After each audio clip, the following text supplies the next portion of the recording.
Clover the cottontail rabbit was exploring the far corner of the backyard one misty autumn morning when she heard something unusual. Tink, tink, plink.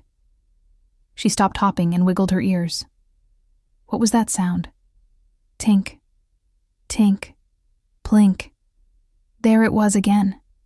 It sounded like tiny bells or raindrops on a tin roof, but the sky was clear, and there were no bells anywhere nearby.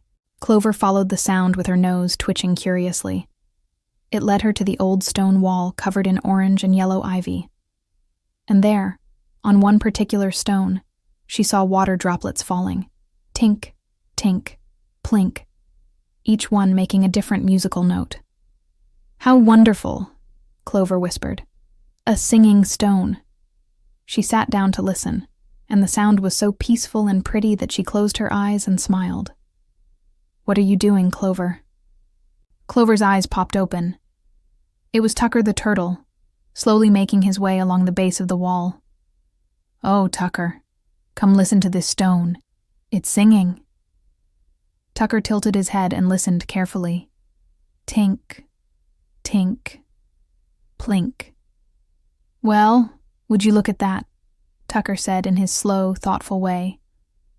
"The water from the morning dew is dripping down from the ivy above and landing on this stone. Each drop makes a different sound because the stone has little dips and bumps. It's like nature's music," said Clover happily. Just then, Pip the porcupine came shuffling by, his quills rustling in the morning breeze. "What's everyone gathered around for?" he asked. "Listen," said Clover. The three friends sat quietly, and the singing stone continued its gentle melody. Tink, tink, plink, plunk.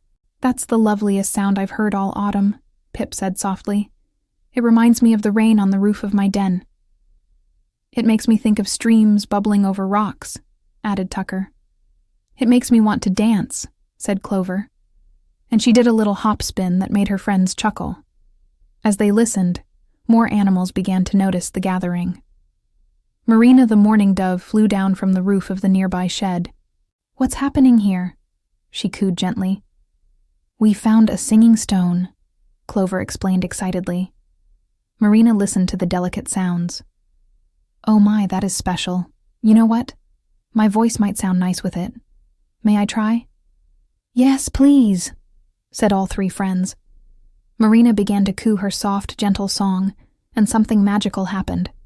Her voice blended perfectly with the singing stone's melody, creating a sound so beautiful that even the autumn breeze seemed to pause and listen. "Bravo!" called a voice from the apple tree. It was Jasper the blue jay, his bright feathers flashing as he landed beside them. "That was beautiful. Can anyone join?" "Of course," said Pip. "The stone is sharing its music with everyone." Jasper added his own bright, cheerful calls to Marina's cooing and the stone's tinkling. The music grew richer and more interesting. Before long, more friends arrived. Willow the wood mouse began tapping her tiny feet on a hollow log nearby, adding a soft drum beat. Dash the chipmunk found some seed pods that rattled like maracas when he shook them. Even Tucker discovered that tapping gently on his shell made a sound like a wooden xylophone. Clover hopped around in a circle, conducting the concert with her ears, telling friends when to play louder or softer, faster or slower. The backyard was filled with the most wonderful music. The stone's tink-tink-plink, Marina's gentle cooing, Jasper's cheerful calls, Willow's foot tapping, Dash's seed pod shaking, and Tucker's shell tapping, all weaving together like a beautiful tapestry of sound.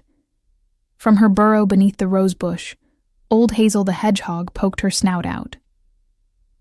"What's all this joyful noise?" she asked, but she was smiling. "It's a concert, Hazel," Clover called.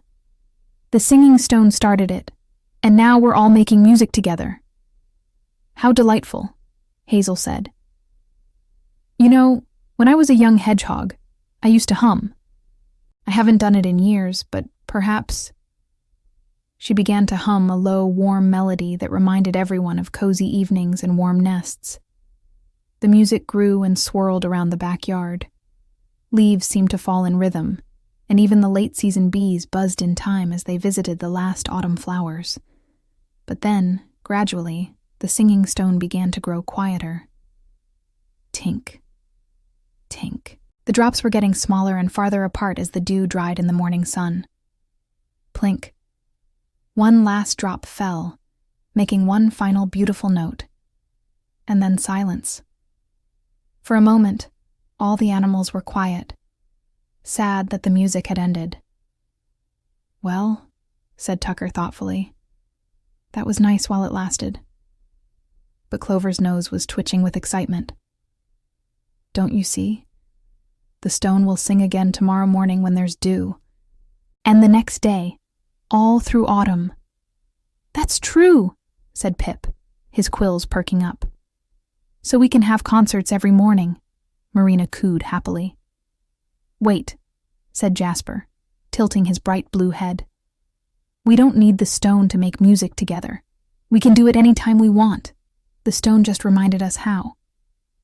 Willow the mouse nodded enthusiastically. "Jasper's right. We all have our own sounds and rhythms. We just needed someone, or something, to help us start." Hazel smiled her wise, wrinkly smile. "The singing stone gave us a gift, didn't it? Not just music, but the idea that we can create beautiful things when we work together." Clover looked around at all her friends, some with feathers, some with fur, some with quills, some with shells, all so different, but all able to make something wonderful together. "Let's make this our tradition," she said.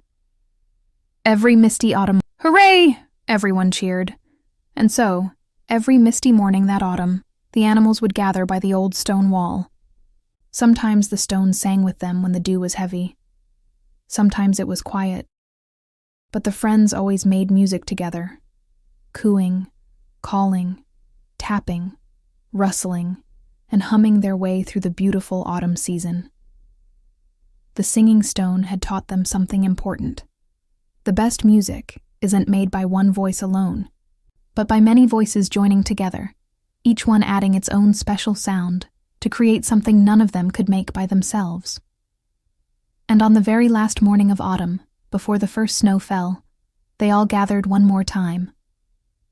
As the sun rose over the backyard, painting the sky in shades of pink and gold, the friends created their most beautiful concert yet, a thank you song to the singing stone, to autumn, and to the friendship that made everything sweeter. The end.